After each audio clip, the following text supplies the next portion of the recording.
Hello guys, welcome back to Vishesh classes. आज जो हम लेक्चर करेंगे वो हम करेंगे कोर कंसेप्ट ऑफ मार्केटिंग पे। मार्केटिंग मैनेजमेंट की ऑलरेडी एक सीरीज़ चल रही है जिसमें मैं उसका इंट्रोडक्शन करा चुकी हूँ और डिफरेंस करा चुकी हूँ सेलिंग और मार्केटिंग में। मैं जितनी जल्दी हो कोशिश करूँगी कि मैं पूरा सब्जेक्ट अपलोड कर सकूं। अगर इसके अलावा भी और कोई सब्जेक्ट है जो आप चाहते हैं कि मैं अपलोड करूं, प्लीज़ मुझे कमेंट बॉक्स में बताएं। और अगर आपको मेरी वीडियो अच्छी लग रही है तो प्लीज़ सब्सक्राइब माय चैनल, क्योंकि एनालिटिक्स के थ्रू आप मेरी वीडियोस तो देख रहे हैं पर सब्सक्राइब नहीं कर रहे हैं। तो please guys subscribe my channel and do share with your friends and family जिसके भी एग्ज़ाम्स हैं या फिर जिसके भी एग्ज़ाम्स आने वाले हैं, ठीक है। अगर आपको ये वीडियो अच्छी लगती है तो सो हम करते हैं कोर कंसेप्ट ऑफ मार्केटिंग। देखो, मार्केटिंग अगर हम मॉडर्न मार्केटिंग में अगर डिफ़ाइन करें तो क्या एक सोशल और मैनेजर प्रोसेस है जिसमें जो इंडिविजुअल है या फिर कोई ग्रुप है तो वो ऑब्टेन मतलब वो लेते हैं मार्केट से क्या जो उनकी नीड्स और वांट्स है, ठीक है। किसके through creating and exchanging product and value with others. मतलब मैंने आपको कुछ पैसा दिया या फिर कई बार क्या होता है कि मेरे पास कोई चीज़ थी जो आपको चाहिए थी या फिर आपके पास कोई चीज़ थी जो मुझे चाहिए थी तो आपने मेरे साथ एक्सचेंज कर ली। दिस इज़ अ मार्केटिंग, ठीक है। सो केयरफुल और डिटेल एनालिसिस हम इस मार्केटिंग के उसमें देखेंगे। देखो, जब भी आप एग्ज़ाम देते हो ना, आपके लिखने का तरीका बहुत अच्छा होना चाहिए। मतलब आपको चाहे ज़्यादा कंटेंट नहीं पता है पर आप जिस हिसाब से लिखते हो वो बहुत इंपॉर्टेंट है। अभी सपोज़ कि आपको यही आ गया कि कोर कंसेप्ट क्या है मार्केटिंग के, तो अगर आप ये बनाओगे तो ये डायग्राम ज़रूर बना के आना। इसी से ही आपको पता, मतलब एग्जामिनर को पता लग जाएगा कि इसको पता है, चाहे आपने अंदर कुछ भी लिखा हो। मतलब ऐसे नहीं कि बिल्कुल ही इरेलीवेंट लिखना है, एक एक दो दो लाइन भी लिखी हो। मेरा मतलब है कि 4 लाइनें इतनी इंपॉर्टेंट नहीं है पर आपने ये डायग्राम बनाया तो आपको मार्क्स इसी से मिल जाएंगे। तो ये लिखने का तरीका है, ठीक है। तो आपको ये चीज़ें ध्यान रखनी है चाहे आप ग्रेजुएशन में या पोस्ट ग्रेजुएशन में, कि आपके लिखने और आप जितने पॉइंट्स में बना के लिखोगे उतना ही ज़्यादा अच्छा है। क्योंकि पैराग्राफ से ना तो शीट भरती हैं और ना ही मतलब कि एग्जामिनर उसको पढ़ता है। वो पॉइंट्स फिर भी देख लेगा पर आप उसको कोशिश करो कि जितना पॉइंट्स में लिख सको, ठीक है। तो हम देखते हैं core concept in marketing. First आता है नीड्स। और हाँ, एक और बात कि मेरी वीडियोस में रहता है कि मैं फ़ास्ट बोलती हूँ, ये मेरे साथ है प्रॉब्लम। पर अगर आपको ज़्यादा फास्ट लगता है तो आप यहाँ से स्पीड थोड़ी कम करके भी आप देख सकते हो, जो यूट्यूब का फीचर है वहाँ से, ठीक है। और इनके जो नोट्स के जो लिंक हैं वो मैंने डिस्क्रिप्शन पे डाल दिए हैं। और अगेन, अगर मेरे चैनल को सब्सक्राइब नहीं किया है तो डू सब्सक्राइब माई चैनल, ठीक है। तो फर्स्ट देखते हैं नीड्स। देखो, नीड्स क्या है कि मेरी इच्छाएं क्या हैं, ठीक है। कि जो एग्जिस्टेंस है अनमीट नीड्स, मतलब मेरी अब मान लो कि एक प्लेस पे मेरी वहाँ पे इच्छा थी कि मुझे वहाँ पे क्या मिलना चाहिए था, मॉइस्चराइज़र, पर मैंने देखा वहाँ तो मिलता ही नहीं। तो मार्केटिंग क्या है कि वो मेरी नीड को सेटिस्फाई करने की कोशिश करेगी, ठीक है। अब मैं एक मार्केटर हूँ, मतलब मैंने देख लिया कि यार वहाँ पे मॉइस्चराइज़र की ज़रूरत हो सकती है पर वहाँ पे बिक नहीं रहा, ठीक है। तो सबसे पहले हमें नीड्स को ही देखना होता है मार्केटिंग में कि ह्यूमन नीड्स क्या है, क्योंकि उसी से उसको लगता है ना कि अच्छा मेरे पास इस चीज़ की कमी है, मेरे पास ये चीज़ नहीं है। क्योंकि इच्छा है क्या है कि माइंड, मतलब वो बताता है कि यहाँ पे ये चीज़ की कमी है या फिर रेस्टलेसनेस सिचुएशन रहती है, ठीक है। तो नीड्स क्या है, साइकोलॉजिकल है नेचर में। जैसे लोगों को क्या चाहिए, फूड चाहिए, शेल्टर, क्लोथिंग, एस्टीम, बिलोंगिंग, सब चाहिए, ठीक है। नीड्स क्रिएट नहीं होती पर वो पहले से ह्यूमन बीइंग मतलब उसमें रहती है। तो वो साइकोलॉजिकल टेंशन क्रिएट करती है। तो हम उसको क्या कर सकते हैं, उस टेंशन को कैसे कम कर सकते हैं, उनको प्रोडक्ट देके, ठीक है। देखो, अब मेरी इच्छा है कि यहाँ पे यार मुझे क्रिकेट खेलने का बहुत शौक है। मेरी इच्छा थी यार यहाँ पे स्टेडियम होना चाहिए। तो मैंने मार्केट, मतलब मैं एज ए मार्केटर वहाँ पे जाती हूँ, मैं देखती हूँ कि लोगों की वहाँ पे इच्छा क्या है। मतलब सिर्फ मेरे उससे नहीं होगा पर बहुत सारे ग्रुप की है या फिर कुछ ऐसे है, तो मतलब इस पर डिपेंड करता है, ठीक है। तो यहाँ पे आपका क्या आता है, मार्केटिंग आती है। नेक्स्ट कहते हैं, ये सारे पॉइंट्स एक दूसरे से रिलेटेड हैं तो पूरी वीडियो को ध्यान से देखें। और मैं जितना समझा रही हूँ उसको आप अपने वर्ड्स में भी लिख के आ सकते हैं, ज़रूरी नहीं है कि आपको ये सेम लाइनें लिखनी है, ठीक है। नेक्स्ट आता है वॉन्ट्स। अब देखो, वॉन्ट्स क्या है, ऑप्शन है उस स्पेसिफाई नीड को पूरा करने के लिए। जैसे कि ना मुझे क्या चाहिए, खाना चाहिए, ठीक है। अब फूड मेरी ज़रूरत है, मेरी इच्छा है, ठीक है। पर वो कैसे सेटिस्फाई हो सकते हैं, बाय वेरियस फेज। कैसे जैसे कुछ मीठा खा लो, कुछ ब्रेड खा लो, राइस, चपाती, पफ, कुछ भी, ठीक है। तो ये जो ऑप्शन है ये है वॉन्ट्स। मतलब हर एक नीड को बहुत सारे ऑप्शन से सेटिस्फाई किया जा सकता है, ठीक है। So maximum satisfaction of consumer needs depend upon availability of better option. अब देखो, मेरी इच्छा थी कि यहाँ पे क्रिकेट स्टेडियम खुले, अब वहाँ पे 2 खुल गए। पर एक में क्या है कि बेस्ट कोच है और वहाँ पे प्राइस, मतलब कोचिंग का प्राइस भी कम है, और दूसरे में कोच भी ठीक ठाक है और प्राइस भी ज़्यादा है। तो अब देखो, मेरे पास एक नीड के वॉन्ट्स 2 हो गए, ठीक है। मेरे पास 2 ऑप्शन है पर मेरे पास क्या है कि बेटर ऑप्शन कौन सा है कि एक तो कोच भी अच्छा है और ऊपर से वहाँ पे फीस भी कम है, तो मैं किसकी तरफ जाऊँगी, फर्स्ट वाले की तरफ। तो ये क्या है, वांट, ठीक है। सो नीड लिमिटेड होती है पर वांट्स बहुत ज़्यादा होते हैं, और for every need there are many wants. वो marketer can influence what's not. अब क्या है कि मार्केटर को क्या चाहिए, अब दूसरे वाले ने देखा यार इसके पास तो ज़्यादा लोग जा रहे हैं, मेरे पास तो आ ही नहीं रहे, मैंने तो एनालिसिस किया था कि यहाँ पे ज़रूरत है लोगों को, पर तो उसने क्या किया कि कोच भी चेंज किया और फिर उसने प्राइस भी कम किए, ठीक है। यहाँ पे मतलब वो एक मार्केटिंग स्ट्रेटेजी हो जाती है कुछ भी, मतलब मैं एक एग्जांपल देके समझा रही हूँ तो आपको समझ में आए कि नीड्स और वांट्स में डिफरेंस क्या है, ठीक है। नेक्स्ट आता है डिमांड। अब demand is the want for specific product that backed by the ability and willingness to buy them. अब देखो, क्योंकि वहाँ पे क्रिकेट स्टेडियम खोलना था तो वहाँ पे बच्चों को बहुत शौक था पर नहीं खुल पा रहा, तो वहाँ पे क्या थी, डिमांड थी, ठीक है। लोगों की मतलब उनके पास एबिलिटी भी थी और उनकी इच्छा भी थी कि वहाँ पे करें तो हम खरीद लें, मतलब हम कोचिंग ले लें। So it is always expressed in relation to time. All wants are not transmitted in demand. मतलब ज़रूरी नहीं है कि सारी वॉन्ट्स ही डिमांड, मतलब आपको वो इच्छा थी या फिर वो डिमांड है उस चीज़ की। Such wants which are supported by ability and willingness to buy can turn as demand. अब देखो, लेकिन आपको था कि आपको एक क्रिकेट स्टेडियम या फिर कोचिंग स्टेडियम, मतलब कोचिंग के लिए चाहिए, तो उसकी भी वहाँ पे क्या हो जाएगी, फिर डिमांड हो जाएगी, ठीक है। या फिर क्रिकेट स्टेडियम भी जाने देते हैं, या फिर हम मतलब एक कोचिंग इंस्टीट्यूट की बात करें, मतलब बहुत सारे एग्जाम्पल, रियल लाइफ एग्जाम्पल हैं जहाँ से आप इसको कर सकते हो, और इवन आप ये एग्जाम्पल लिख भी सकते हो, फॉर एग्जाम्पल आप देख के समझा भी सकते हो, ठीक है। सो मार्केटर क्या ट्राई करेगा यहाँ पे, influence demand by making the product attractive, affordable and easily available. अब क्योंकि वहाँ पे डिमांड है तो मेरा क्या, मतलब मार्केटर को अगर अपनी मार्केटिंग चलानी है तो वो क्या करेगा, प्रोडक्ट को अट्रैक्टिव भी बनाएगा, अफोर्डेबल भी ताकि कोई भी खरीद सके, और ईजिली अवेलेबल भी बनाएगा, ठीक है। तो मार्केटिंग मैनेजमेंट, अगर आप देखो वहाँ पे ज़रूरत थी, डिमांड थी, और आपने उसी टाइम पे वहाँ पे उस चीज़ की मार्केटिंग कर दी, तो आपका चलेगा कि नहीं चलेगा प्रोडक्ट, और ऊपर से अट्रैक्टिव भी है, अफोर्डेबल भी है, और इजीली अवेलेबल भी है। तो यहाँ पे हम ये बोल सकते हैं कि मार्केटिंग मैनेजमेंट डिमांड मैनेजमेंट भी है, ठीक है। नेक्स्ट आता है प्रोडक्ट। अब प्रोडक्ट कैन ऑल्सो भी referred as bundle of satisfaction, physical and psychological both, ठीक है। प्रोडक्ट हमारा क्या है, कोर प्रोडक्ट जो हम बेच रहे हैं, प्रोडक्ट रिलेटेड फीचर की उसका colour, branding, packaging, labelling, varieties etcetera. और प्रोडक्ट रिलेटेड सर्विस, मतलब कि बाद में आप उसको कैसी सर्विस दे रहे हो, उसकी गारंटी क्या है, वारंटी क्या है, फ्री होम डिलीवरी है, free repairing and so on, ठीक है। So tangible product is a package of service और बेनिफिट्स, मतलब कोई भी प्रोडक्ट है वो एक पैकेज होता है सर्विसेज और बेनिफिट्स का। तो मार्केटर ये सब मतलब उसको कंसीडर करना चाहिए कि प्रोडक्ट की बेनिफिट क्या है, सर्विसेज क्या है, सिर्फ ना कि सिर्फ प्रोडक्ट पर, ठीक है। अब मार्केटर ने सेटिस्फाई तो कर दी नीड्स और वांट्स टारगेट कंज्यूमर की, और उसको हम देख सकते हैं कि anything that can be offer to someone to satisfy a need और वॉट, मतलब ये प्रोडक्ट की हम डेफिनेशन बोल सकते हैं।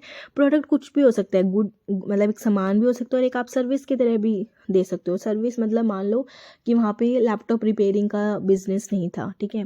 अब लोगों को रिपेयर करने के लिए 1 घंटा या 2 घंटे ट्रैवल करना पड़ता था, तो आपने को अपनी सर्विस दे दी, तो that is also a product, ठीक है। और गुड क्या है कि मतलब कि फॉर एग्जाम्पल पेन बेचना, टेलीविज़न सेट बेचना, ब्रेड बेचना, बुक बेचना, स्टेशनरी शॉप, ये सब आपके क्या हो गया, प्रोडक्ट हो गया, ठीक है। सो however, important lies in service rendered by the product. People are not interested just owning or possessing product, but the service rendered by them. For example, we do not buy a pen, but writing service. ठीक है, देखो इसमें क्या है कि ये तो है कि आप मतलब कि चलो लोगों को प्रोडक्ट लेना है, पर ऐसा नहीं है कि प्रोडक्ट ही लेना है। उसके बाद मतलब वो ये भी देखेंगे कि वो उसकी सर्विस कैसी है। मतलब मैंने आपसे पेन खरीदा, ठीक है, थोड़ा एक्सपेंसिव था, आपने बोला कि ये अच्छा है, इसकी ये चीज़ अच्छी है, पर वो नहीं चला बाद में वैसे, या फिर वैसे उसने रिस्पॉन्स नहीं दिया, तो मैं नहीं करूँगी। तो मैं किसकी तरफ जा रही हूँ, सर्विस की तरफ भी जा रही हूँ। जैसे कि हम एक कार नहीं खरीदते, पर हम क्या करते हैं, transportation service. Just owing a product is not enough, मतलब प्रोडक्ट हमारी नीड्स और वांट्स को भी कंप्लीट करना चाहिए, ऐसा होना चाहिए। नेक्स्ट आता है यूटिलिटी, कॉस्ट एंड सेटिस्फेक्शन। देखो यूटिलिटी मीन्स क्या है, ओवरऑल कैपेसिटी क्या है प्रोडक्ट की to satisfy need and want, मतलब एक गाइडिंग कंसेप्ट है टू चूज द प्रोडक्ट। हर एक प्रोडक्ट की अपनी एक वेरिंग डिग्री ऑफ यूटिलिटी होती है। As per the level of utility products can be range from the most need satisfy to the least need satisfy. मतलब कि आपने 2 प्रोडक्ट निकाले, मतलब 2 कंपनियों ने सेम प्रोडक्ट निकाले, पर एक आपकी कंपनी का अच्छा चला, दूसरी का नहीं, तो आपका किस में आ जाएगा कि मोस्ट नीड सेटिस्फाइंग, और सेकंड वाले में लीस्ट नीड सेटिस्फाइंग, ठीक है। सो यूटिलिटी क्या है, कंज्यूमर एस्टिमेट है products overall capacity to satisfy किसी की ज़रूरत को पूरा करने का। यूटिलिटी ऐसा वो है कि हमने किस हद तक दूसरे की ज़रूरत को पूरा किया है। So buyer purchase such a product which has more utility, मतलब कि जो ज़्यादा चलेगा मैं उसी को ही लूँगी ना। Utility is the strength of product to satisfy a particular need. मतलब किसी ने मुझे बोला यार ये वाला छोड़, इस वाले ब्रांड का ये प्रोडक्ट ले ले, ये ज़्यादा अच्छा चलता है, इसकी ज़्यादा यूटिलिटी है, तो मैं किसकी तरफ जाऊँगी, मतलब जो मेरे नीड को अच्छे से सेटिस्फाई कर पा रहा है। ठीक है, नेक्स्ट आता है cost means price of product, एक इकोनॉमिकल वैल्यू है। ठीक है, the charges a customer has to pay to avail certain services can be said as cost. मतलब कोई भी सर्विस को लेने के लिए मुझे जो भी पे करना पड़ेगा वो क्या है, cost. So utility of product is compared with cost that he has to pay. He will select such a product कि जो ज़्यादा यूटिलिटी दे और उसको ज़्यादा पे भी ना करना पड़े। मतलब हम यही देखते हैं ना, अगर मैं मार्केटिंग कर रही हूँ तो मैं यही देखूंगी ना कि दूसरे वाले की प्रोडक्ट ज़्यादा क्यों चल रहा है, क्योंकि वो कस्टमर की नीड को भी पूरा कर रहा है और उसका कॉस्ट भी कम है। तो मैं मार्केट में यही एनालिसिस करूँगी कि उसने ऐसा क्या किया है या फिर लोग उसकी तरफ क्यों अट्रैक्ट हैं, अगर मैं अपना एक नया प्रोडक्ट लेके आ रही हूँ तो। ठीक है, सो ट्राइज टू मैक्सिमाइज वैल्यू और यूटिलिटी ऑफ प्रोडक्ट पर रुपी, मार्केटर ऐसे ट्राई करेगा। और सेटिस्फेक्शन क्या है, मीन्स फुलफिलमेंट ऑफ नीड्स, मतलब कि अब आपकी नीड्स थी तो उसको वो पूरी होगी, तो that is the satisfaction. So satisfaction is possible when buyer perceives that product has more value compare to the cost paid for. मतलब सेटिस्फेक्शन क्या आएगी, मतलब कि यार मैंने ना ये प्रोडक्ट इतने सस्ते में भी खरीदा था, पर इसका मतलब इसने मुझे बहुत अच्छे रिजल्ट दिए हैं, तो यहाँ पे ज़्यादा सेटिस्फेक्शन आएगी। ठीक है, so satisfactionally closely concern with fulfilment of all, मतलब आपने बायर की सारी एक्सपेक्टेशन पूरी कर दी तो वो क्या है, वो ज़्यादा सेटिस्फाई रहेगा। So satisfaction releases the tension that has arouse due to unmade needs, मतलब क्या कि जो उसकी ज़रूरत अभी तक पूरी नहीं हो रही थी, पर जैसे ही आपका प्रोडक्ट मिला उसकी सारी ज़रूरतें पूरी होगी, तो वो डैट इज़ द सेटिस्फेक्शन। ठीक है, in short more utility value with less cost result in more, एक तो ज़्यादा यूटिलिटी हो और ऊपर से लेस कॉस्ट भी हो, तो वो ज़्यादा किस में जाएगा, मोर सेटिस्फेक्शन में। ठीक है, नेक्स्ट आता है एक्सचेंज, ट्रांजेक्शन एंड ट्रांसफ़र। देखो एक्सचेंज क्या है, सेंटर है, is in the center of marketing. Marketing management क्या ट्राई करती है, tries to arrive at desired exchange. People मतलब कैसे सेटिस्फाई कर सकते हैं अपनी needs, one of the 4 ways, या तो वो सेल्फ प्रोडक्शन कर रहा है, या स्नैचिंग, या बैगिंग, या फिर एक्सचेंजिंग। ठीक है, so market emerge only when people want to satisfy their needs and wants through exchange. ठीक है, एक्सचेंज एक एक्ट है, मतलब आपने अपना डिज़ायर्ड प्रोडक्ट लिया और उसके बदले उसको कुछ दे दिया। ठीक है, obtaining sweet by paying money is example of exchange, मतलब नॉर्मल सिंपल है कि आपने पैसे दिए और आपने मिठाई खरीद ली। Exchange is possible when following 5 condition are satisfy, मतलब क्या, there should be at least 2 parties, मतलब कि एक्सचेंज तभी पॉसिबल है कि 2 पार्टीज़ होनी चाहिए। अब मैंने आपसे कुछ खरीदा, आपने मुझे रिटर्न दिया, तो हम 2 पार्टीज़ हो गए। Each party has something that might be value to the other party, मतलब कि मेरे पास ऐसा कुछ होना चाहिए जो आपके भी काम आए, या फिर आपके पास कुछ ऐसा होना चाहिए जो मेरे काम आए। ठीक है, each party is capable of communication and delivery, मतलब कि मैं आपसे कम्युनिकेट भी कर पाऊँ और आपको दे भी पाऊँ सेम आपके साथ। ठीक है, नेक्स्ट क्या है, each party is free to accept और रिजेक्ट, मतलब मैं फ्री हूँ, मैं एक्सेप्ट भी कर सकती हूँ आपका एक्सचेंज ऑफर और रिजेक्ट भी, और सेम आपके साथ। Each party believes it is desirable to deal with other party. ठीक है, मतलब ये भी, मतलब मुझे कोई वो नहीं होना चाहिए कि आप किसी और पार्टी के साथ भी डील कर रहे हो। इट्स ओके, अब मार्केट में ऐसा तो है नहीं कि एक शॉप खोल के बैठा है तो बंदा सिर्फ आपके साथ ही डील कर रहा है, तो वो बहुत लोगों के साथ भी डील कर सकता है, तो ये एक्सचेंज का रूल है। ठीक है, नेक्स्ट आता है relationship and network. Today's marketing practice give more importance to relation building. आज की मार्केटिंग प्रैक्टिस है वो ज़्यादा बोलती है कि आप रिलेशन बिल्डिंग करो, मतलब कि मार्केटिंग प्रैक्टिस जो रिलेशन बिल्डिंग पे होते हैं, हम उसको क्या बोल सकते हैं, रिलेशनशिप मार्केटिंग। रिलेशनशिप मार्केटिंग क्या है कि आप अपने long term profitable satisfy customer बनाओ। देखो एक बार अगर आपके कस्टमर बन गए तो जाहिर है कि आपके मतलब प्रोडक्ट बिकेगा ही बिकेगा। ठीक है, तो आपको ज़्यादा किस पे फोकस करना है, रिलेशनशिप मार्केटिंग पे भी फोकस करना है। A smart marketer tries to build up long term trusting and win win relation with valued customer.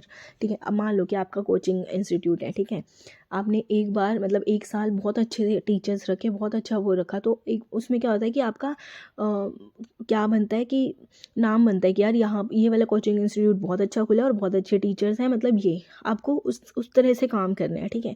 क्योंकि रिलेशनशिप मतलब आपको कस्टमर का जो भी है तभी रिजॉल्व करो या फिर कुछ भी, तो यहीं से आपकी क्या बनती है, रिलेशनशिप मार्केटिंग। और रिलेशनशिप मार्केटिंग में क्या चाहिए, ट्रस्ट, कमिटमेंट, कोऑपरेशन और हाई डिग्री ऑफ अंडरस्टैंडिंग, ठीक है। सो रिलेशनशिप मार्केटिंग क्या है, मतलब आप क्या कैसे टाई कर सकते हो पार्टीज़ के साथ, इकोनॉमिकल भी, टेक्निकल भी, सोशल भी और कल्चर भी। सो मार्केट मैनेजर रिस्पॉन्सिबल है कि वो कैसे मेंटेन कर रहा है लॉन्ग टर्म रिलेशनशिप जो भी पार्टीज़ इन्वॉल्व हैं आपके बिजनेस में, ठीक है। और नेक्स्ट आता है नेटवर्क। नेटवर्क तो देखो अल्टीमेट आउटकम है ही रिलेशन, क्योंकि एक बार जब आप रिलेशनशिप बनाते चलोगे तो आपके पास इतना बड़ा नेटवर्क हो जाएगा, ठीक है। आपके कस्टमर, आपके employ, supplier, distributor, agencies, college, university, क्या क्या नहीं, मतलब आपके ऑब्वियसली, मतलब अगर आपने बहुत आपका प्रोडक्ट भी अच्छा है, आपने बहुत अच्छे रिलेशन भी बनाया, तो आपको सक्सेस होने से कोई रोक ही नहीं सकता। सो ये कि परमानेंट सेटअप है रिलेशन का स्टेक होल्डर्स के साथ, कि एक गुड नेटवर्क ऑफ रिलेशनशिप हमेशा हमेशा आपके मार्केटिंग को एक्सेल करने में हेल्प करती है, ठीक है। टाइम के साथ आप ग्रो ही करते हैं। नेक्स्ट आता है मार्केटिंग, मार्केटर एंड प्रोस्पेक्ट। देखो मार्केटिंग मैनेजमेंट में जो हम वर्ड यूज़ करते हैं, मार्केट, मार्केटर, मार्केटिंग, जो भी प्रोस्पेक्ट हैं, जो मार्केट है वो सारी आपके पोटेंशियल कस्टमर लेती है, ठीक है। जो भी आपकी नीड और वांट है आपको वहीं पर मिलेगी। मार्केटिंग क्या है, एक सोशल और मैनेजर प्रोसेस है जिसमें लोग वो खरीदते हैं सामान by exchanging product value with others. और मार्केटर क्या है, जो वो ध्यान रखता है कि बायर्स को क्या चाहिए। सेलर भी आपके मार्केटर हो सकते हैं as he wants to engage in an exchange. Normally company या बिजनेस यूनिट को हम क्या बोलते हैं, मार्केटर। और प्रोस्पेक्ट क्या है, someone whom the marketer identify as potentially willing and able to engage in the exchange. मतलब कि जिसके साथ मार्केटर को पता है कि ये खरीदने में भी इच्छुक है और मैं इसके साथ अपनी चीज़ें एक्सचेंज भी कर सकता हूँ। जनरली हम कंज्यूमर और कस्टमर जो आपकी कंपनी से प्रोडक्ट खरीदता है वो उसको हम क्या बोल सकते हैं, प्रोस्पेक्ट। तो आपको समझ में आया होगा कोर कंसेप्ट ऑफ मार्केटिंग का। देखो मतलब मेन मोटिव क्या है करवाने का, कि आपको पता भी होना चाहिए कि मार्केटिंग में हम क्यों कर रहे हैं मार्केटिंग।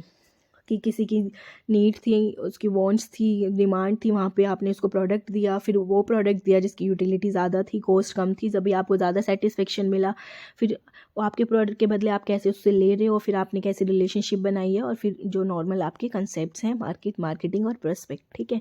तो कोर कंसेप्ट ऑफ मार्केटिंग समझना बहुत ज़रूरी है अगर आप पूरी मार्केटिंग को समझना चाहते हो तो आई होप आपको ये वीडियो अच्छी लगी होगी। अगर आपको ये वीडियो अच्छी लगी तो please share with your friends and family और डू सब्सक्राइब माय चैनल, क्योंकि उससे बहुत मोटिवेशन मिलता है कि मैं और वीडियोस बनाऊं। तो मिलते हैं हम नेक्स्ट वीडियो में। मैं कोशिश करूंगी कि जितनी वीडियोस अपलोड कर सकूं। इसके अलावा अगर आपके पास कोई और सब्जेक्ट है तो प्लीज़ मुझे कमेंट बॉक्स में बताएं। Thank you.